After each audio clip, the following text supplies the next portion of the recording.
Hola a todos. Bien, pues hoy estamos aquí para, como bien dice el título, analizar un libro que he leído hace poco, este verano. Y a mí me ha encantado. Emilio Lledó ya lo conocía de otros libros que había leído de él.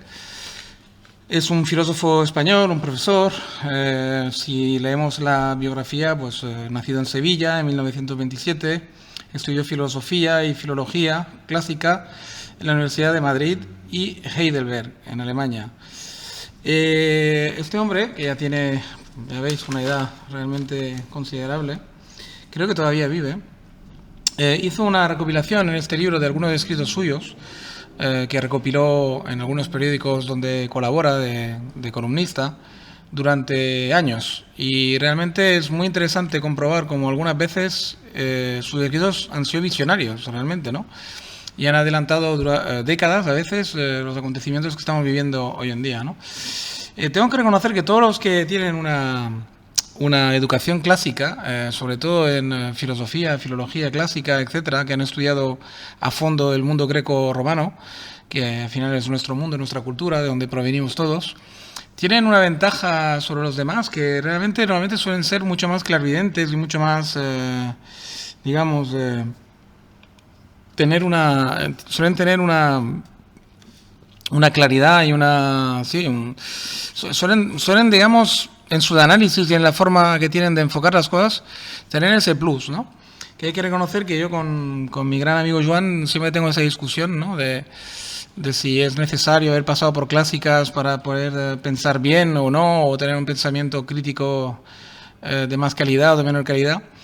Y al final sí que es verdad que hay que reconocer que por lo visto el haber estudiado clásicas sí que te da cierta ventajilla en algunas formas de formular el pensamiento y tal. Aunque yo sigo en mis treces de que no es imprescindible, pero sí que por lo menos lo que es imprescindible, lo que sí me he convencido estos años de que es imprescindible es tener por lo menos idea de estos estudios y por lo menos, aunque sea de pasada, tenerlo un poquito estudiado y un poquito leído algunos clásicos, aunque sea no leer todo el clásico entero, pero resúmenes de gente buena que lo ha leído, etcétera, etcétera, que es lo que básicamente me he dedicado en los últimos 15 años de mi vida, y tengo que reconocer que me ha ayudado bastante a clarificar muchas cosas y a tener una visión sobre todo más profunda, una visión, digamos, como más global, holística, ¿no? De los problemas, ¿no? Porque te da una perspectiva muy del pasado y te das cuenta que muchas veces las cosas no han cambiado tanto en 2000 ni en 3000 años, ¿no? Por lo tanto, es una cosa que yo creo que es bastante educativo y sobre todo te lleva un poco a ser más humilde, ¿no? Muchas veces. Y eso es algo que aconsejo a todo el mundo hacer, por lo tanto. Bien, vamos con el resumen en sí, per se. Cuando yo abro ese libro ya, en la página 14 me topo con una declaración de intenciones, que es bastante buena. De hecho, igual leo el pasaje rápidamente. Me temo que va a pasar como siempre. Tengo muchísimas anotaciones y no sé si conseguiré leerlas todas ni decirlo todo, pero bueno, vamos a intentarlo. Claro, tiene 200 páginas y tengo anotaciones en 30 o 40 de ellas. Venga, no tardemos más. Para Lledó es imprescindible saber, estoy ya con la cita, para Lledó es imprescindible saber lo que se nos dice, quién lo dice y para qué. Así que desconfía de las noticias dadas hasta el punto de buscar su en vez. Antes ciertas turbiedades informativas, acentuadas por un liberalismo indigno de su nombre originario, se siente impulsado a responder a lo que se comenta o difunde y por ende a poner en su sitio las cosas, a comprometerse con la verdad, despiazando la moralidad de las palabras. En esos ejercicios más coyunturales seguimos reconociendo su constancia en el apego a valores cívicos del helenismo, que cimientan su personalidad ética, se subleva contra los simplificadores, los malabaristas de las mentiras, que se limitan a deslumbrar con sus sentencias torcidas o prefabricadas, contra los profesionales de la ignorancia y del engaño monstruoso. En esta declaración de intenciones ya vemos que claramente Lledó no se casa con nadie, ¿no? Y realmente también hay que reconocer, y yo porque lo conozco y conozco su biografía un poquito, o sea, no lo conozco personalmente la biografía, sé que tiene una tendencia izquierdoide, eso está clarísimo, ¿no? Y cuando hablo del falso liberalismo, Él se refiere que para él el verdadero liberalismo son los liberales de izquierda, de primer cuño, podemos incluso remontarnos a la Revolución Francesa, y que esos pseudo-liberales económicos que hay ahora, pues le parecen que no merecerían ni la palabra liberal, ¿no?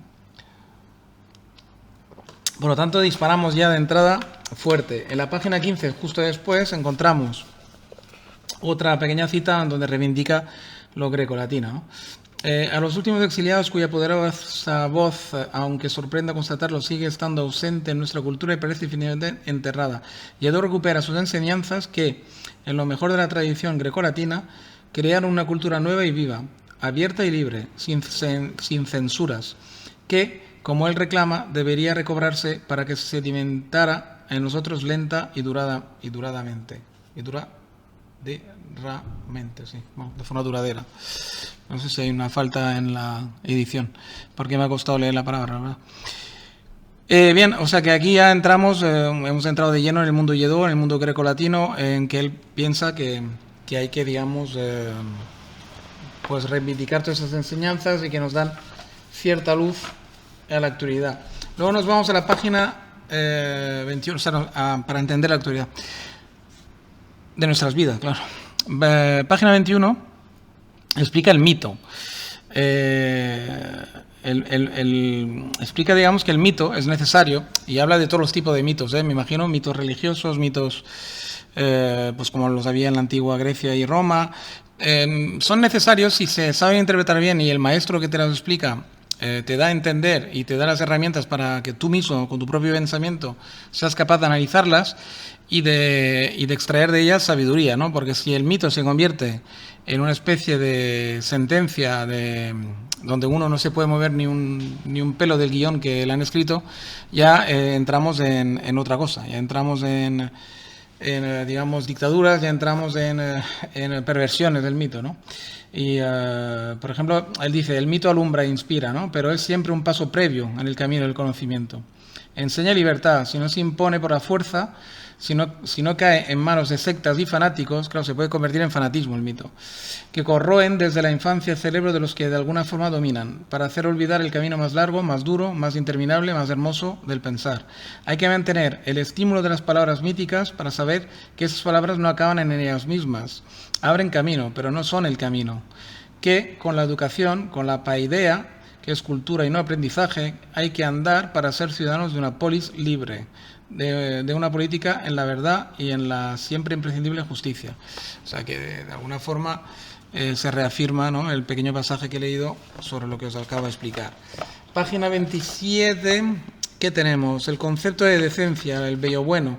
Sí, eso no lo voy a leer para no perder tiempo, es un pasaje muy cortito donde de alguna forma hace cita que hubo un tiempo que había un concepto.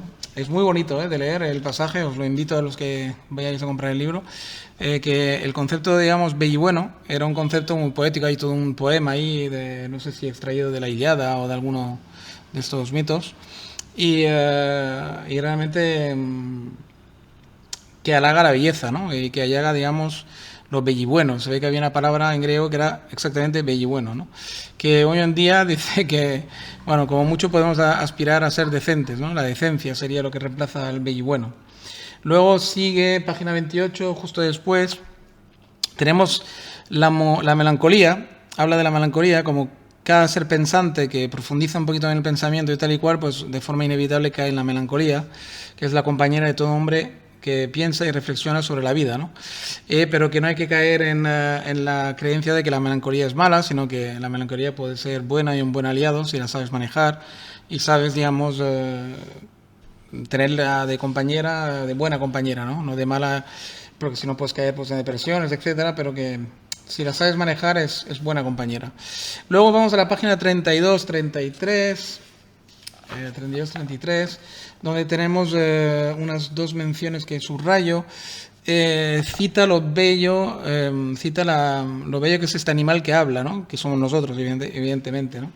Y ahí yo extraigo de esas definiciones que subrayo del mismo, yo extraigo un poco que realmente quizás ese semidios de que tanto hablaban los griegos, ¿no? Que siempre había un semidios, ¿no? Siempre había un dios, ¿no? Vamos a poner Zeus, Y siempre había de eso, luego el semidios, ¿no? Que es el típico hijo que Zeus hacía con una hembra humana, digamos, normal, común, y luego de ahí salía un hijo que era siempre un semidios, ¿no? Como podía ser, no sé si me equivoco, igual, porque yo no domino tan bien la mitología griega, no sé si Aquiles podía ser un semidios, por ejemplo, ¿no? Y entonces yo siempre me pregunto si, haciendo una metáfora sobre ese animal que habla, que le hace ser una especie de semidios comparado con los otros animales que pueblan la tierra, ¿no? Que sería el hombre, que no seamos nosotros esa especie de semidios, que digamos que no somos ni lo uno ni lo otro, ¿no? Por culpa del habla, del logos, no hemos dejado de ser un animal común, pero tampoco llegamos a ser un dios, ¿no? No alcanzamos para ser otra cosa que ese animal que habla de momento, ¿no? No sé si en el futuro la evolución de la humanidad irá por otras partes, pero bueno, en todo caso también habría que darle a la palabra Dios un concepto materialista en el caso que yo estoy diciendo, ¿no? No sé si, como ya me he extendido yo con mi reflexión, no sé si leer ese pasaje, había un pasaje que era muy bello, pero bueno, lo voy a intentar leer. Ese Dios o daimon, que no es ni bello, ni feo, ni bueno, ni malo, sino algo intermedio, metaxi, entre los dioses y los humanos. Y precisamente en ese carácter de mediador radica la fuerza de Eros, que levanta en los mortales un impulso hacia la hermosura, hacia el bien, hacia la sabiduría. Los dioses no filosofan, porque ya tienen el saber. Tampoco refieren diotimia, filosofan los ignorantes. Tampoco se refiere Diotima, que es quien habla, filosofan los ignorantes, porque la ignorancia en la que están sumidos les impide añorar el saber que se hace presente como filosofía, como forma incesante de amor, la tendencia y apego al verdadero conocimiento de la naturaleza que somos, de la naturaleza en la que estamos. La ignorancia es el castigo supremo de los hombres y su reino es el de la oscuridad. Solo el Eros, como divinidad mediadora, como comunicador de ideas, como alumbrador de miradas y sentimientos, quiere salir de la ignorancia levantando esa inagotable fuente de deseo que embellece e ilumina, a pesar de tantas limitaciones, nuestra siempre admirable condición carnal. O sea que, claro, evidentemente él habla de otra cosa totalmente diferente a mi reflexión, porque mi reflexión, ya lo he dicho, es mi reflexión. Es una especie digamos, de meta-reflexión que hago sobre esa reflexión. Y realmente la reflexión quiere decir lo que quiere decir, ¿no? Ya lo habéis oído, si no lo repasáis el audio. Y realmente es otra cosa diferente a la que yo digo, pero en el fondo se puede hacer ese paralelismo, creo yo, por lo menos yo me permito hacerlo. Luego ya pasamos a la página 36 y ya ahí entramos de lleno en el epicurismo y Epicuro, que para él es un filósofo muy olvidado, la filosofía de Epicura. De hecho, va hasta el punto de decir que es el primer filósofo censurado, ¿vale? Que sufrió, la primera filosofía que sufrió censura, porque Epicuro era básicamente un materialista, de verdad, era un protomaterialista en todo caso, de verdad, y era una persona que de alguna forma, digamos, halagaba, pues, vamos a decir que era un hedonismo, ¿no? Lo que de alguna forma él proclamaba como el hedonismo. Para él estaba por encima de todo, ¿no? Era el principio de todo. ¿Por qué? Porque él decía que el cuidado del cuerpo, y en el cuerpo, que es nuestro vehículo, nuestro templo, nuestra única posesión verdadera, digamos, ¿no? Si tú no cuidabas del cuerpo y despreciabas del cuerpo y solo pensabas en el espíritu, en el alma, en tal y cual, y que solo contaba el alma y alimentar el alma y el cuerpo era como despreciable, una cosa que se desgasta, que envejece, que muere, que enferma, pues de alguna forma siempre estás cojo y siempre te faltará pues una parte porque al final todo se hace a través del cuerpo, ¿no? Todo, las abstracciones más increíbles, las ideas más increíbles, abstractas, todo lo que hemos imaginado y construido los hombres, al final todo nace en un sentimiento, ¿no? En el cuerpo. El primer vehículo es el cuerpo, los sentidos, y luego viene la abstracción, no al revés. Por lo tanto, digamos que Epicuro, de forma muy revolucionaria para su tiempo, pues puso por encima de todo el cuerpo y el hedonismo, por lo tanto, ¿no? O sea, el cuidado del cuerpo, el quererse, el cuidarlo, etcétera. Y eso pues era y es todavía a día de hoy, yo creo, un concepto muy, muy, muy revolucionario, ¿no? Que normalmente el poder no le ha gustado nunca que la gente piense que todo está en el cuerpo, aunque vivamos en esos tiempos, por ejemplo, aparentemente una época donde el cuerpo es el principio y el fin de todo, ¿no? Por gimnasios, la gente parece que se cuida más que nunca, etc. No es exactamente a eso lo que se refería Epicuro. Claro, Epicuro no se refería a un cuidado del cuerpo en cuanto a embellecerlo o que sea eternamente joven o que no envejezca y que tengamos músculos hasta los 90 años. No se refería a eso, se refería al cuidado, realmente al cariño del cuerpo, ¿no? A valorar el cuerpo como tu templo, como tu hogar, y por lo tanto no maltratarlo, cuidarlo, pero no se refería a hipertrofiarlo, ni a embellecerlo, ni todo ese tipo de cosas. Se refería simplemente a un cuidado, ¿no? a un amar el cuerpo, por lo menos igual que amas a tus ideas, a tu alma, o inmortal en caso de que seas creyente, monoteísta, etcétera, pues amarlo en la misma medida, ¿no? Y esto sí que es más difícil de encontrar y mucho más difícil de ver, ¿no? Y entonces, claro, en eso era revolucionario el epicurismo, ¿no? Ahora nos vamos a la página 40, donde tengo otro subrayado, y ahí pone, por ejemplo, uno de los opositores más radicales de los grandes maestros griegos va a ser Epicuro. Su personalidad desfigurada, semiborrada, como decíamos, en la tradición filosófica, representa sin duda uno de los ejemplos más atractivos y a la par misteriosos de la historia del pensamiento. No es fácil probarlo, pero podría establecerse una hipótesis plausible afirmando que Epicuro fue una de las primeras víctimas de la censura ideológica. Ahí tengo el subrayado para confirmar todo lo que acababa de decir, ¿no? Y hay mucho más subrayados, digamos. Luego habla un poco de la vida de Epicuro, de dónde sale. Y luego también hay una cosa que está muy bien, por ejemplo, serían ellos los gobernantes, los únicos ciudadanos a quienes no esté permitido manejar ni tocar el oro, ni la plata, ni entrar bajo el techo que cubra esos metales, ni llevarlos sobre sí, ni beber del recipiente fabricados con ellos. Eso está en la República. El gobernante no está para atender a su propio bien, sino al gobernado.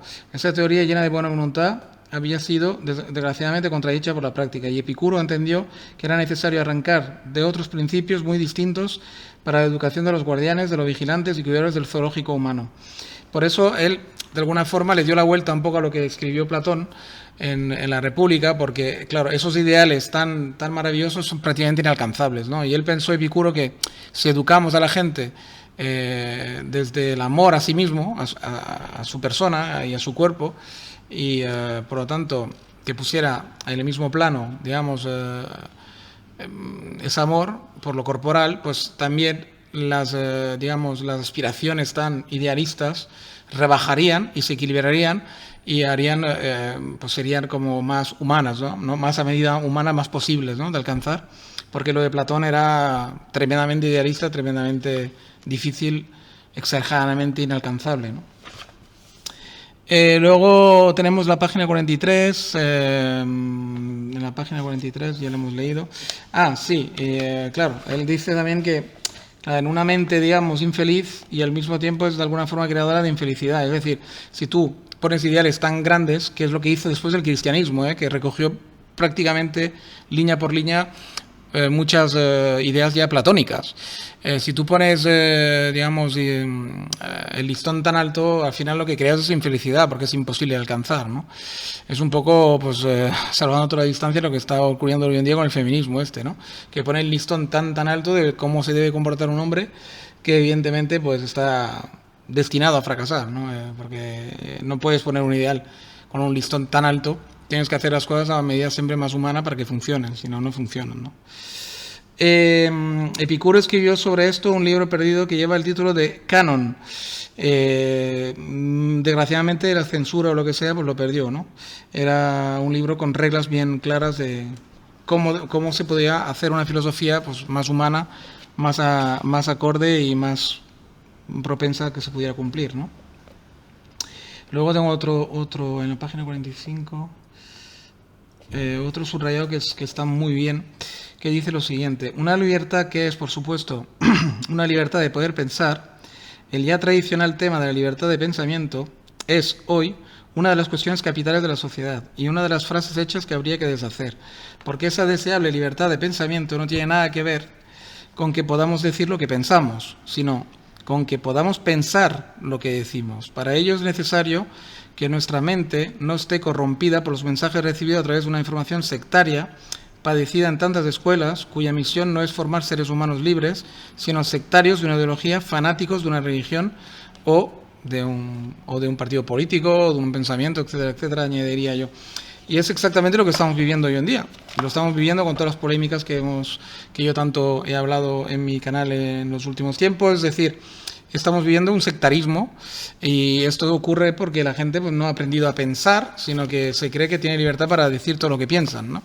Y todo lo que les ocurre sin pensar en las consecuencias ni pensar en que realmente lo que dicen pues es algo que pueda ser útil o que pueda ser realmente beneficioso para los seres humanos en general, ¿no? Y así estamos siempre con sectas que se enfrentan con mensajes muy simples y muy tontos. Voy a beber un poco de agua. Y no hay manera de avanzar hacia una verdadera libertad, que la libertad sería pues, que todo el mundo hubiera aprendido a pensar, ¿no? Antes de tanta libertad de expresión que no sirve para nada si tenemos seres que no saben pensar. Es contradictorio, pero es así. Y luego tenemos, pues eso, ese subrayado un poco recalca de lo que ya he dicho sobre Epicuro, sobre el tema del cuerpo, de aceptar los límites del cuerpo, etcétera, etcétera. Por lo tanto, no lo voy a leer. Todo eso, todas estas reflexiones sobre Epicuro las escribió en el año 2000, por cierto. Luego,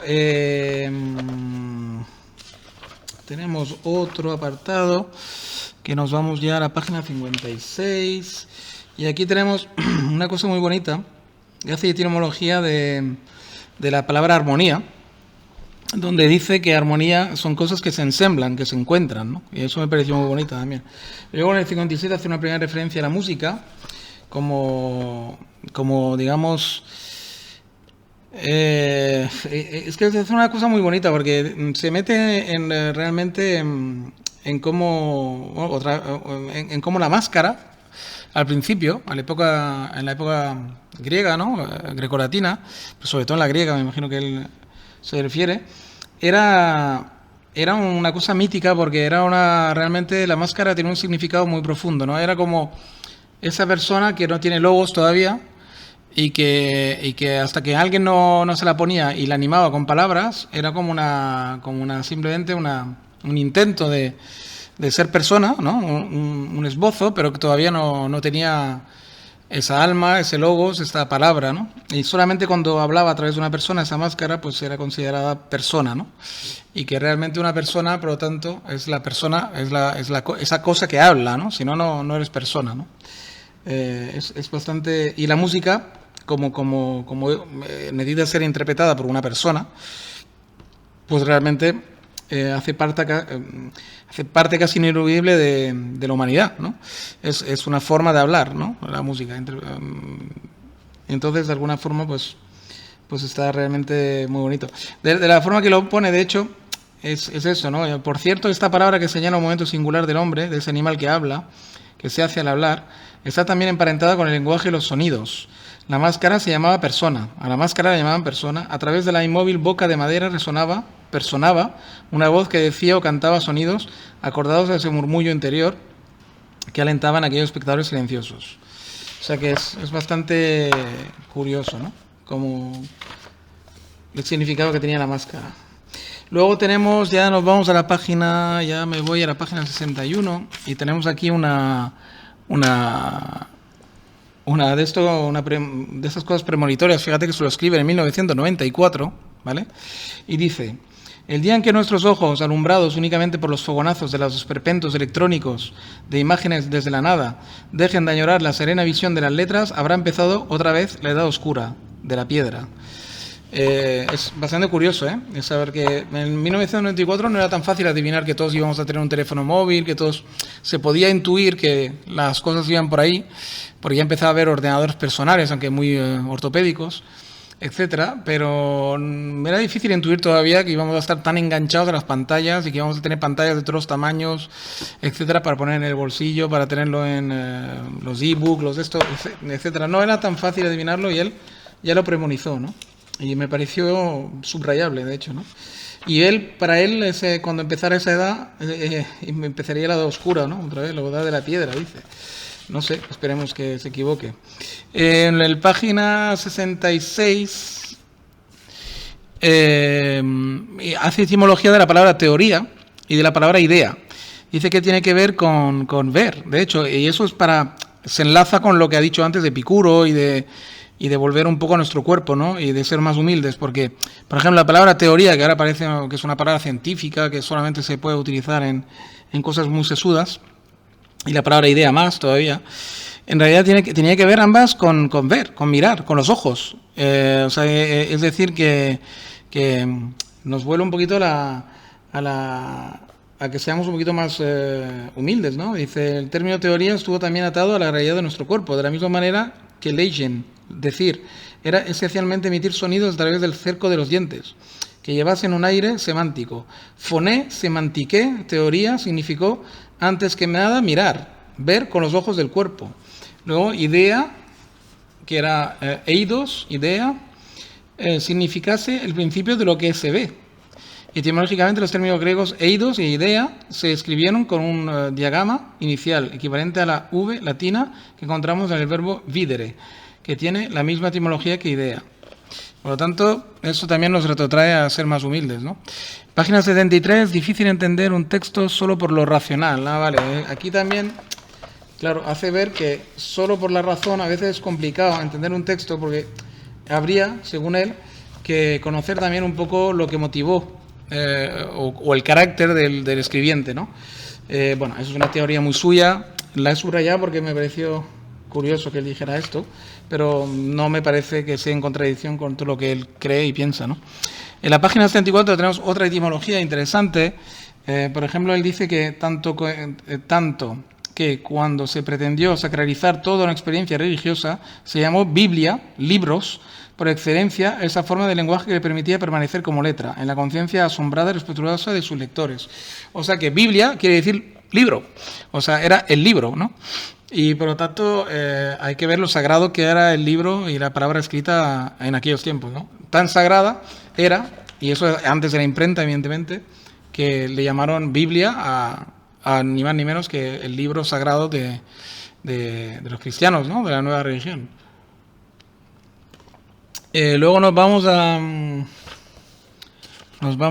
la página 87, ya pegamos un saltito. Y ahí tengo subrayado que se quedó vacío de tanto interpretando y vale. Ahí ya va a sus recuerdos del marxismo. Es una cosa que ha escrito en 1979 y dice que el marxismo, ya en el 79 lo veía como acabado y veía que se había reinterpretado y reinterpretado tantas veces que se había quedado vacía la palabra marxismo, ¿no? Y lo lamentaba.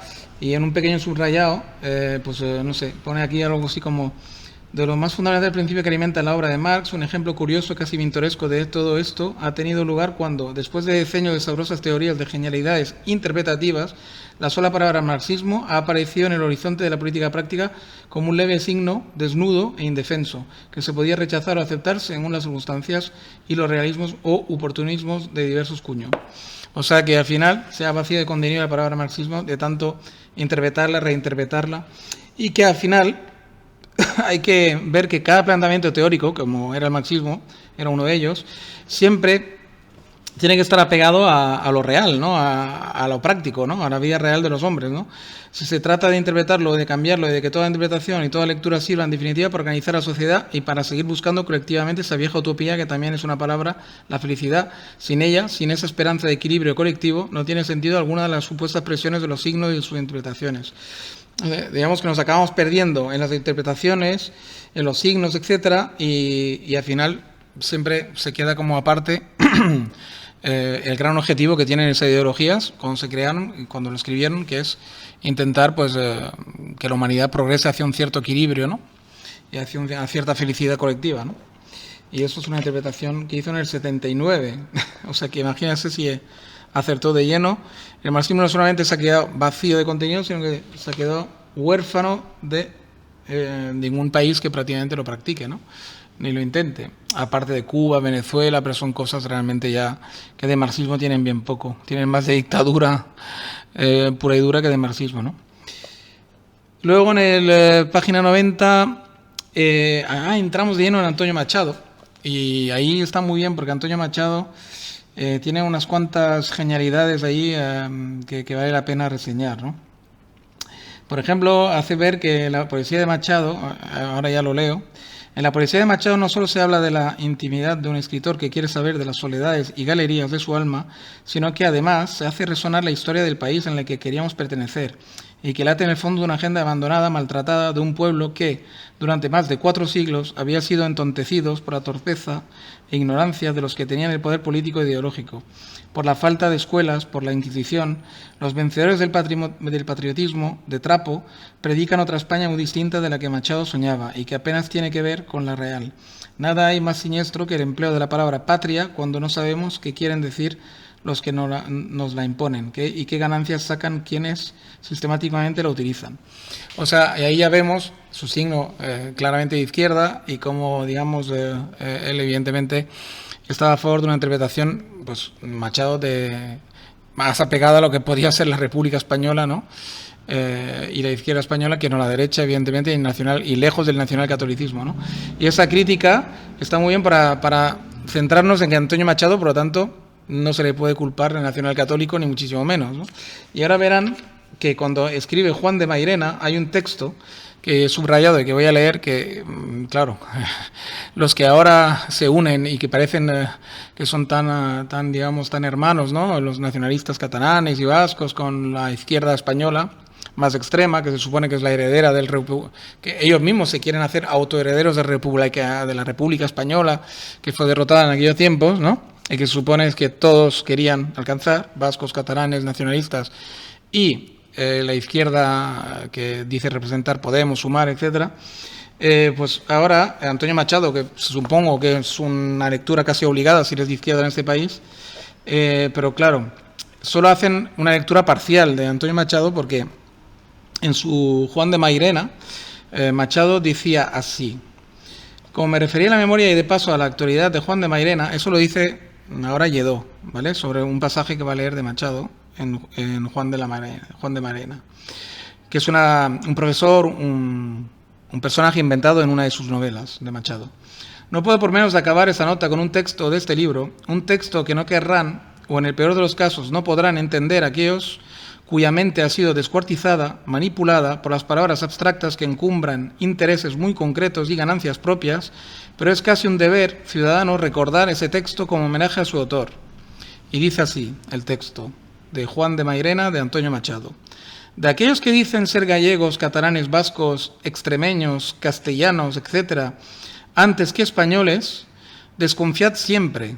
Suelen ser españoles incompletos, insuficientes, de quienes nada grande puede esperarse. Según eso, amigo Mairena, habla Tortólez en un café de Sevilla. ¿Un andaluz andalucista será también español de segunda clase? En efecto, respondió Mairena, un español de segunda clase y un andaluz de tercera. O sea que esto yo creo que lo podéis subrayar y decir bien alto. Y esto va por los dos lados, por los dos extremos, o sea, por los voxianos y por los supuestos defensores de la República. Es decir, los verdaderos hombres de izquierda, y siempre lo he dicho, y lo digo en todos mis podcasts prácticamente, os lo digo, no es esto que estamos viendo ahora. Esta gente no son de izquierda, se hacen llamar de izquierda, pero no lo son. Se han olvidado totalmente lo que era ser de izquierda. Y ser de izquierda no estaba reñido con ser nacionalista español, pero patriota, es decir, un verdadero patriota español, una persona que quería el equilibrio de todo el territorio español para que los españoles fueran felices en su conjunto, no solamente unas pequeñas partes de España que son precisamente las más ricas y otras partes nos olvidamos y aquí cada uno nos hacemos de una parte, etcétera, etcétera. O sea, esa vuelta a la Edad Media que preconiza esa supuesta izquierda de hoy en día y esa vuelta a los feudos que preconizan los nacionalistas supuestamente de izquierda, catalanes y vascos. Por lo tanto, digamos que si esta gente tuviera un poquito de cultura, leyeran, o no hicieran una lectura sesgada de lo que leen, en el caso de los cultos, pues realmente yo creo que otro gallo cantaría, ¿no? Claramente. Luego, aquí tengo subrayado también en la página 96... una definición de patria, del mismo Machado, claro, evidentemente. Esa idea de la patria enraizada en la educación, en la bondad, en la justicia, en la lucha por la igualdad, no tenían nada que ver con el empleo fanatizado y vacío de esa palabra sacralizada por todas las formas de oligarquía, catalanas y vascas incluidas, que la habían esgrimido como arma para entontecer y dominar. No es extraño, pues, que el joven maestro intuyese que la patria se forjaba con la ampliación de su horizonte nuevo, abierto ya con los planteamientos educativos que pretendían inventar otra forma de entender y de sentir. O sea que con esto creo que queda bastante claro que pensaba Machado sobre la patria, ¿no? Y no tiene nada que ver con las patrias pequeñitas, esas que defienden esta gente, y esa descuartizar España, ¿no? Una filosofía que está en sus poemas y por supuesto en sus obras en prosa y en el libro admirable de Juan de Mairena, que de alguna forma encarna en su lenguaje, en la mirada de sus palabras, la cálida cotidianidad de la estatua en la Plaza Mayor de Segovia, donde hay una estatua de Antonio Machado. Bien, pues nada, ahora pasamos a Giner de los Ríos, que hace también un elogio muy grande de Giner de los Ríos a partir de la página 100, y hay realmente unos subrayados importantes a partir de la página 103, de hecho. Ahí nos metemos directamente con la educación, ¿no? O sea, de la forma de educar, de lo mal que se educaba en aquel entonces ya, Giner ya veía cosas que estaban mal hechas, ¿no? Y que se educaba realmente pues para tener a gente servil, ¿no? Y no se educaba, y se había perdido totalmente la esencia de la educación, que era pues educar gente en la virtud de saber pensar, de poder pensar de forma autónoma, ¿no? Y aquí él denuncia eso, ¿no? Que la autorización que Giner hace aquí de los textos de Costa parte de una serie de principios que en muchos aspectos coincidían con las ideas de Guillermo de Humboldt, teórico y fundador de la Universidad de Berlín en 1810. Había que combatir a ese proletariado de levita, a esos profesores sin vocación y sin talento que acaban convirtiendo a sus alumnos en simples ganapanes, sin ideales y sin el menor interés por algo que tenga que ver con el desarrollo de la ciencia, con el espíritu de la solidaridad y la vocación por algo más que no sea ganarse la vida y someterse con ello a posibles corrupciones. O sea, con esto yo creo que está dicho todo de Giner, ¿no? Puedo leer más subrayados, pero bueno, yo creo que ya con lo que he leído hasta ahora ya nos hemos hecho una idea. Aunque, bueno, puedo seguir en un momento determinado, si veo alguna cosa más interesante todavía, ¿no? Sí, como decía, la página 107 decía esto, ¿no? Una cuestión que también plantea Giner es la función y organización de la enseñanza pública. Se comprende que le preocupase este problema. Durante siglos, la enseñanza primaria, por ejemplo, había estado en manos de ayuntamientos o de la Iglesia.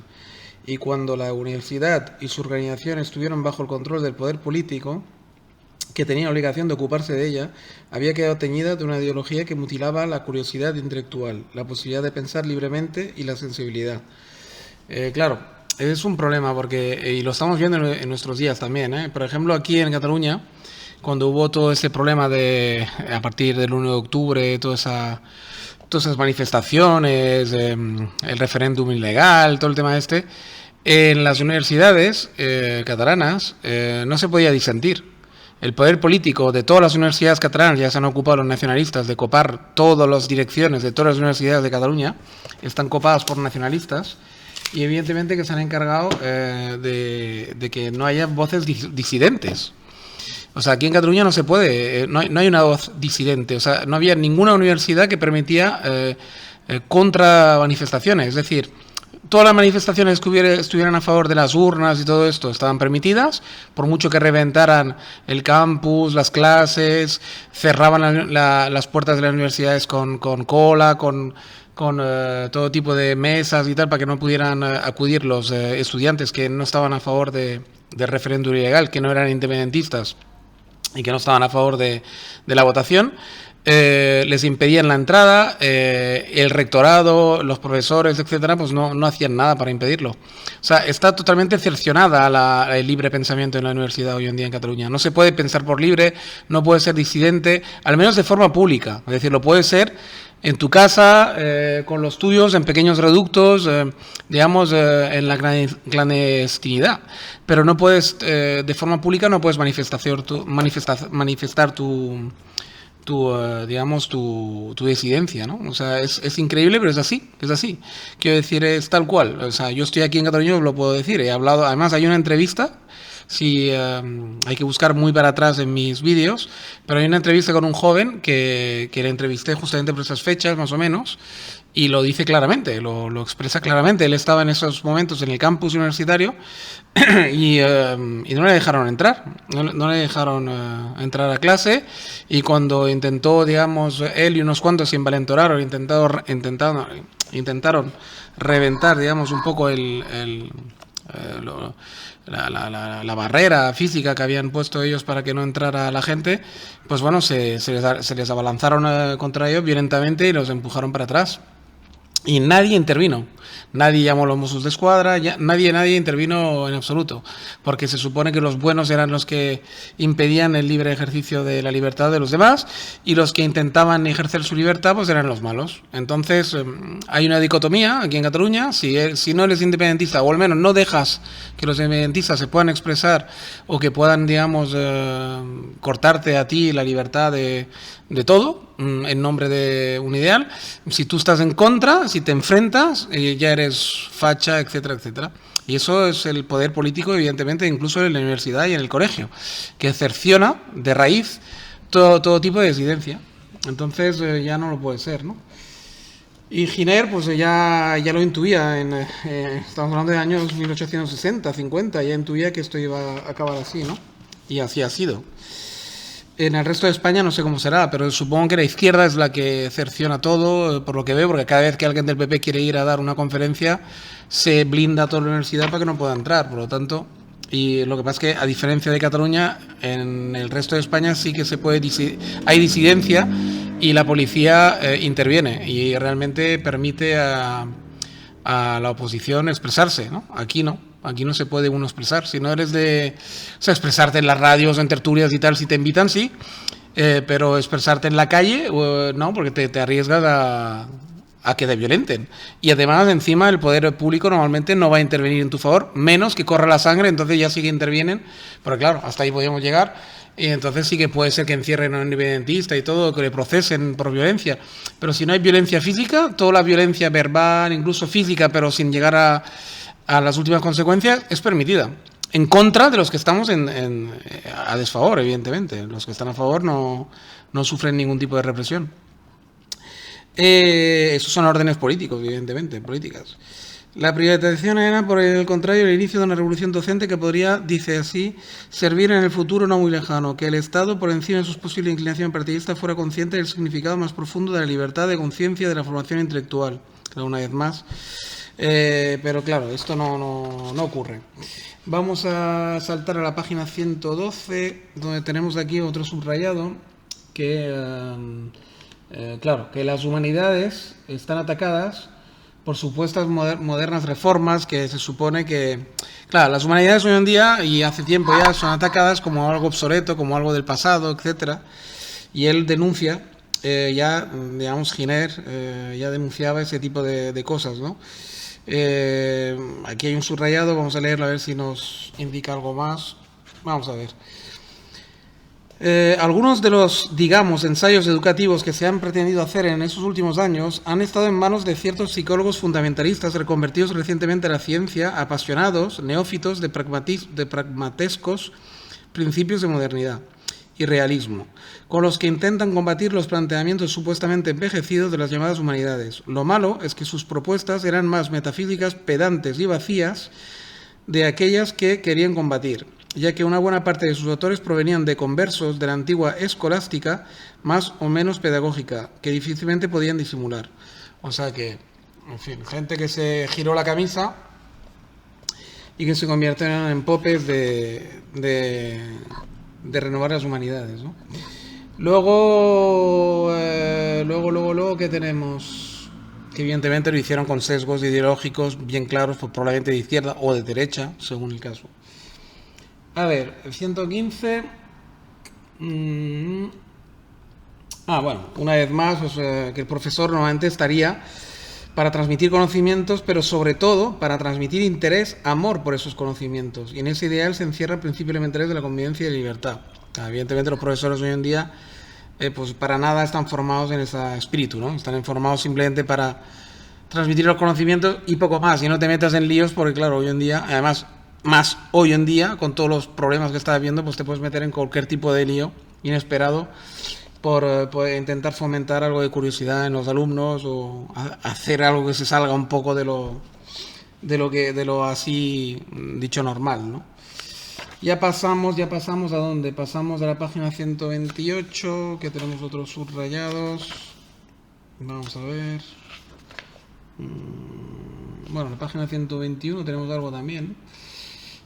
Bueno, sí, que son unos profes adiestrados para ganar oposiciones y así, con ese ambiente, pues claro, lo único que tienen son profesores que luego a sus alumnados, pues en vez de enseñarles a pensar por ellos mismos, a autoformarse ideas, etcétera, lo que hacen es, pues lo mismo que les han hecho a ellos, formarlos para que puedan aprobar exámenes, para que puedan aprobar, digamos, carreras de forma automática, mecánica, sin ningún tipo de reflexión, etcétera, ¿no? Y es efectivamente lo que se ve y lo que puedo apreciar yo incluso en mi entorno, ¿no? Que mucha gente aprueba las carreras de forma totalmente mecánica, sin reflexión, sin amor, sin pasión por lo que están haciendo, simplemente de forma que lo que importa es tener el titulito para empezar a trabajar y ganar dinero y ya está, o sea, poco más, ¿no? Es una pena, pero es así, los forman así. Ellos pobres no pueden hacer otra cosa porque ya los profesores los forman en toda su etapa escolar de esa manera, ¿no? Con ese ambiente. Luego, en la 122, me parece que hay un remate de eso mismo. Sí, bueno, es lo mismo, o sea que vamos a pasarlo. Luego, 128, tenemos otro subrayado, también importante. Este pone aquí... bueno, claro, es un elogio de los libros, de la pasión del profesor, lo diferente que sería, ¿no? Por ejemplo, dice, creo que se insiste suficientemente en la pedagogía del amor, que hace innecesario ese conglomerado estridente de otras pedagogías que, con el ridículo pretexto de no sé qué clase de modernidad, acosan a los libros y a su manejo escolar con terminología abstrusas y vacías, en las que asfixian las palabras vivas que solo esperan la voz viva también del maestro. El conocimiento y el saber que acompañan la existencia humana estuvo siempre alimentado, al menos en sus orígenes, por el deseo y la pasión, por la curiosidad y la esperanza. Nadie nace para vivir en las tinieblas, y ese impulso innato de todos los seres humanos que les lleva a abrir los ojos ante el mundo determina y acota el camino de la especie, el singular territorio de la cultura, pero ese territorio fluyente, este río de la existencia, va dejando sus señales en el cauce de la historia, donde emergen los libros como árboles nacidos sobre el mar de lo efímero. El libro es una forma suprema de dominar el tiempo, por ello, el interés que su objeto encierra aún para nosotros se debe, sobre todo, a que es testigo ejemplar donde habla de memoria, orígenes, manantial desde el que se nutre, recrea, progresa, orienta el pensamiento. Es precioso ese pasaje, ¿no? Escrito con maestría y encierra muy bien, bueno, dice muy bien lo que quiere explicar, ¿no? Luego ya nos vamos a la página 136 y tenemos otra reseña. Es un halago del lenguaje en un tono lírico que él hace. Claro, cuidar el lenguaje es como cuidar la naturaleza. De alguna forma es un organismo complejo que se ha digamos, construido con el tiempo. Evidentemente, eso no se desdice ni se contradice con la primer presupuesto que él hizo de que él, digamos, igual que su maestro Epicuro, piensa que todo emane del cuerpo primero y luego nos vamos a lo etéreo, a los pensamientos, digamos, más abstractos, pero una cosa no está reñida con la otra. El lenguaje, que es el vínculo que está en medio de las dos cosas, ¿no? De lo etéreo y de lo corporal, pues evidentemente es el vehículo, por lo tanto hay que cuidarlo y hay que amarlo y digamos, mimarlo, etcétera, ¿no? Él lo dice con palabras súper bonitas. No sé si reproducirlo o no, porque si no se va a hacer todo muy largo, pero os invito a leerlos porque son realmente bonitas. Bueno, igual, no sé, es que no me resisto, ¿no? El lenguaje es ya un universo cuyas constelaciones, cuyo ritmo y movimiento se ha transformado en el ser que somos, en las manos con que amasamos el mundo de las relaciones humanas, de las verdades y mentiras que podríamos fabricar con él, un inmenso espacio intermedio en cada individuo entre el mundo de la conciencia y el mundo de las cosas. O sea, que se ha convertido en nuestras manos abstractas, ¿no? Un poco el lenguaje, es bonito el concepto. Luego nos vamos ya directamente a la página 143 y nos encontramos con el halago a la poesía, ¿no? Que es amar las palabras, jugar con ellas, construir sueños, etcétera, con ellas, las palabras escritas con la complicidad de los ojos que la leen, ¿no? Ahí también hace un halago a la poesía, a lo bonito que es jugar con las palabras y construir cosas pues realmente magníficas, ¿no? Hay poesías realmente preciosas, ¿no? Es exactamente lo que dice. Luego en la página 149 hay digamos, la jaula de las palabras heredadas, ¿no? Que encierra la rebeldía futura. Es decir, sí que es verdad que cuando aprendes palabras, el alfabeto, etcétera, pues es como una jaula, es como algo que ya está desde hace siglos y tú pues aprendes una cosa que ya, como un nuevo ser, digamos, una cosa que ya está más que vista y repasada y de alguna forma te encierra en una lógica, en una forma de expresarte con unas palabras definidas, ¿no? Según la parte del mundo que hayas nacido. Y eso es un poco como una jaula, pero en esa jaula también se encierra la posibilidad de abrir la puerta de la jaula y la libertad de poder construir mundos paralelos, bien sea en poesía, libros, o la forma de expresarte, o cualquier cosa que puedas hacer con ellas puede ser nuevo y estimulante, ¿no? En la página 153, ahí ya nos encontramos con el halago del intérprete de música. Claro, el intérprete, digamos, para él, en la música, es un nuevo ser que cada vez que toca, ¿no? Resucita unas notas musicales que si no hay un intérprete no se pueden interpretar, o sea, no se pueden oír. Y a diferencia de un libro que solamente con saber leer ya puedes, digamos, resucitar o reanimar, digamos, lo que en el libro se dice. En la pintura simplemente es contemplarlo y a cada vez que unos ojos contemplan la pintura pues lo interpretan a su manera, pero la música no. La música tú ves un cuaderno de música y si no hay nadie que te lo interpreta, no hay un músico que te lo haga revivir, ahí se queda como un objeto inútil, ¿no? Y bueno, él lo dice así, ¿no? Una vez creada se nos ofrece totalmente, está ahí, en el muro, dentro del marco, duerme en el color mismo, en la forma expresada plásticamente. La música necesita que en cada momento el intérprete la despierte. Por eso es el arte más humano. Siempre tiene que volver a pasar por la inteligencia y el corazón del hombre, encarnándose fugazmente en él. Bueno, eso es bonito, ¿no? La forma que tiene de expresarlo. Luego la página 174, ya nos vamos casi hacia los finales ya. Tenemos aquí unas crítica al periodismo como una especie de subcultura antifilosófica, ¿no?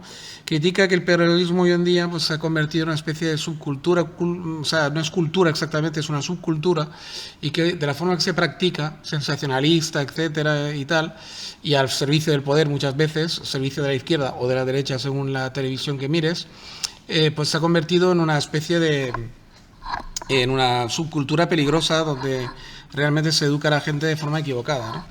En muchas ocasiones. Luego hay periodistas buenos, evidentemente, hay periodismo de investigación que puede servir para algo, pero sí que es cierto que la mayoría están manipulados y tergiversando pues la realidad muchas veces, ¿no?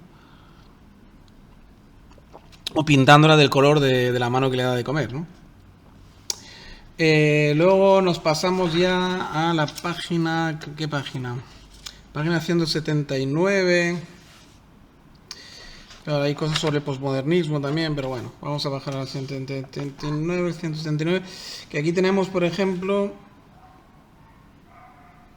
bueno, claro, ahí dice que lo audiovisual, bueno, está muy bien porque es una de las veces que él se pone en plan profeta y también adivina cosas que están pasando hoy en día, ¿no?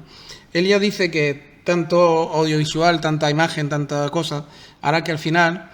la realidad y las cosas que sentimos se puedan tergiversar de tal manera que ya será muy complicado discernir la verdad de la mentira y que se podrá hacer tragar a la gente casi cualquier cosa. Bueno, con el beso de Jenny Hermosa, o sea, el beso de Rubiales, todo el asunto pues vemos que sí que es cierto, ¿no? Que lo que en un momento determinado puede parecer una cosa y nos ha parecido a todos una cosa, luego pues se puede transformar en otra cosa por una simple palabra y por una simple, digamos, repetición del gesto al ralentí, tal cual. Si tú, o sea, el contexto de cómo se produjo todo, lo reduces a una foto, a una imagen, pues puede parecer evidentemente lo que tú quieras que parezca, ¿no? El caso Rubiales yo creo que es un paradigma de lo que estamos intentando expresar aquí, ¿no? No sé, voy a leer el pasaje a ver si nos aclara algo más rápidamente. Sin embargo, en un mundo tan virtual como el nuestro, donde el aparecer no se sustenta necesariamente en el ser y donde tiene lugar el sorprendente fenómeno ontológico de ver sin estar, de poder poner los ojos en apariencias, cuyo posible ser se encuentra muy alejado del lugar que ocupa nuestro cuerpo, el dominio fenoménico ha adquirido una importancia extraordinaria. La filosofía tendrá que ocuparse determinante de tan, en principio, monstruosa tergiversación, porque ese universo que vemos, esa teoría de fantasmas y fenómenos enlazados, no se da solo en la imagen televisiva y en otros medios cinematográficos, se da también en los sonidos y sobre todo en las palabras. El lenguaje es efectivamente el territorio virtual por excelencia, y en él está apareciendo otra superestructura virtual que requiere, por la trascendencia de que su nuevo uso tiene, una continua revisión. Pondría entre muchos un único ejemplo que nos sirve para interpretar esa revirtualización interesada, la palabra identidad, que ya lo vemos hoy en día con la identidad de género, las identidades nacionales medio inventadas, las identidades porque tienes un idioma, etc. Bueno, en España es que es un compendio ideal donde se están dando todo ese tipo de historias, ¿no? Y ya vemos que la identidad ya es una cosa etérea que lo construye las palabras, las ideas, y que por culpa de todos esos nuevos medios de comunicación, la potencia que tienen las imágenes, etcétera, pues se está tergiversando también, se están creando identidades fantasmagóricas, irreales, que se basan en solamente las ideologías y que no se basan en la realidad física, en la verdad biológica, ¿no? Por lo tanto, digamos, una vez más, es impresionante la visión que ha tenido, ¿no? Y eso lo escribió en el año 2000. O sea que estábamos lejos todavía de llegar a las identidades de género, a todas esas identidades que hoy en día reivindican la juventud como algo, identidades fantasmagóricas que hoy en día se reivindican como reales, ¿no?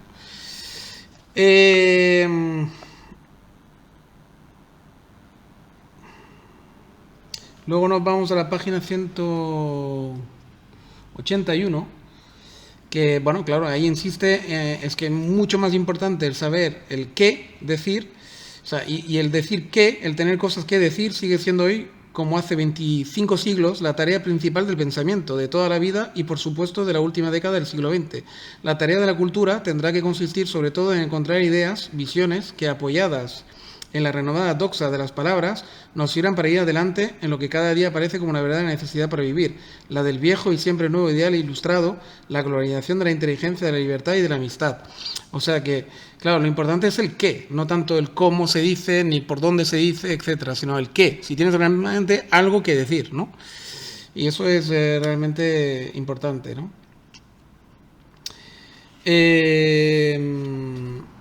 Y muchas veces se olvida hoy en día, ¿no? Luego ya nos pasamos a la manipulación informativa en el 193 y 194, ya también una cosa bastante buena, claro, porque digamos que, dice por ejemplo, ¿no? Durante meses nos pusieron ante nuestros ojos sin el menor pudor, eso os va a recordar miles de cosas que han pasado, ¿no? Sin el menor pudor, a los niños hambrientos de Somalia. Eso fue una cosa que para los más jóvenes del lugar ocurrió yo diría que en los 90 sobre todo, continuamente se nos machacaba con imágenes de niños hambrientos africanos de Somalia.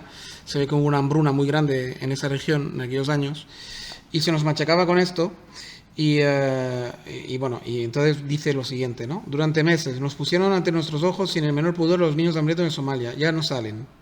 De repente, es verdad, si os fijáis, ya hace muchos años que ya no salen niños negros barrigudos, tal, aunque de tanto en tanto nos machacan con algún, porque hay guerras continuamente, en África es tan grande que continuamente hay cosas y de tanto en tanto en las ONGs, etcétera, nos recuerdan ese tipo de cosas, ¿no? Pero no es tan sistemático como antaño. Deben de estar ahora bien alimentados, dice, con sorna, evidentemente, ¿no? ¿O es que se utilizaban para algo distinto de la piedad y la solidaridad de esas imágenes? Punto de interrogación. Evidentemente, ¿no? Se utilizaban para otras cosas. Continuamente se nos bombardea. De eso, de hecho, mirar la entrevista que analizo del chico ese africano, ¿cómo se llamaba? No hace tanto esto. Si retrocedéis un poquito 2 meses atrás, hay una entrevista que analizo y el chico lo dice bien claro, ¿no? Que evidentemente que detrás de todas esas ayudas occidentales hay política, hay geoestratégica, hay geoestrategia, hay un montón de formas. Es una forma de controlar de forma neocolonial a África, ¿no? Porque evidentemente no haces ningún bien que las ONGs, digamos, siempre estén ahí de alguna forma haciendo que dependa la gente de sus ayudas en vez de solucionar temas de una vez por todas y construir estructuras, autopistas, carreteras, ayudar a todo ese tipo de desarrollo que en África es lo que haría falta para que la gente deje de depender de ayudas de ONGs. Pero claro, las ONGs, las primeras, me imagino, en conchabeo con las fuerzas políticas, pues no están nada interesadas en que esto ocurra, evidentemente, hasta ahora al menos. Luego habla sobre Sarajevo, que en aquella época también, 1994, ¿no? Por ahí, la guerra de Yugoslavia también nos hizo ver como de repente los serbios eran malos, malísimos, que había que bombardear, y de repente cuando se acabó la guerra esta, cuando les vencieron, de repente ya dejó de ser noticia también. O sea que, como los medios de comunicación sirven al poder, al fin y al cabo, ¿no? Al poder americano en este caso, ¿no? Por eso la perplejidad de que que muestra su inocente rostro mientras muerde resignado el amargo humanitario pan, seguro que se pregunta, ¿a quién le importa tanto mi desayuno para merecer la primera plana de tan importante periódico? ¿Con qué olla podrida están desayunando los que me venden y manipulan? O sea, claro, ¿a qué viene tanta importancia, ¿no? ¿A qué viene tanta solidaridad, ¿no? En un rincón perdido del planeta, ¿no? Evidentemente hay intereses muy fuertes por detrás, evidentemente materias primas, ya podéis imaginar. Si cambiáis Serbia por Rusia, por cierto, estamos de las mismas, ¿eh? O sea, de repente Rusia se ha convertido en que todo el mundo quería, los millonarios rusos vinieran a hacer, a comprar y a invertir en cualquier lugar de Europa y de Estados Unidos. A de repente ser apestados y tal y cual, pues simplemente porque molestan a los Estados Unidos, a los planes de expansión de Estados Unidos y al control de Estados Unidos sobre Europa y sobre una vez más materias primas, etc, pues de repente los rusos pues son malos malísimos, ¿no? Cuando evidentemente no digo que esté a favor de ellos ni que esté legal lo que han hecho, pero evidentemente hay un montón de matices. Si queremos pensar de forma autónoma hay un montón de matices que decir, ¿no? No es simplemente que se han vuelto malos del día a la mañana, porque sí, porque Putin está loco, etcétera, ¿no? Como nos quieren vender. Y luego, pues al lado del dibujo, como si fuera un anuncio de armamento. Sí, bueno, ya en esa época, ya empezaron, en 1999, ya empezaban a vender también las bombas de racimo. Y bueno, dicen que de alguna forma, cuando los telediarios abrieron primera plana con las bombas de fragmentación, que las llamaban por aquel entonces, bueno, parecía una cosa súper moderna, increíble, tal y cual, y no saben el daño que hacen, ¿no? Y ahora se ha vuelto a poner en primera plana, de hecho, con la guerra de Rusia, porque se han entregado a Ucrania bombas de fragmentación para combatir a Rusia, y es algo criminal. O sea, son bombas que explotan y dentro de la bomba hay centenares de minibombas que se quedan esparcidas por el suelo a modo de minas y que pueden quedar ahí años, y claro, cualquier día pues las pisa un niño, las pisa gente que está por ahí paseando o buscando setas y te explota en la cara o en donde sea y te mata o te deja digamos lisiado de por vida, ¿no? Y eso ahora parece que lo han vendido en el telediario una vez más. En 1999 lo hicieron probablemente para la guerra de Irak y ahora pues para esa nueva guerra. Ahora parece como que es un arma también súper simpática porque claro, las usan los aliados de los americanos, ¿no? Si las usaran los rusos contra Ucrania sería un crimen de guerra, algo abominable, etc, ¿no? Lo de siempre. Y luego vamos a la página 197, que había también algo... ya lo hemos dicho, la bomba de fragmentación.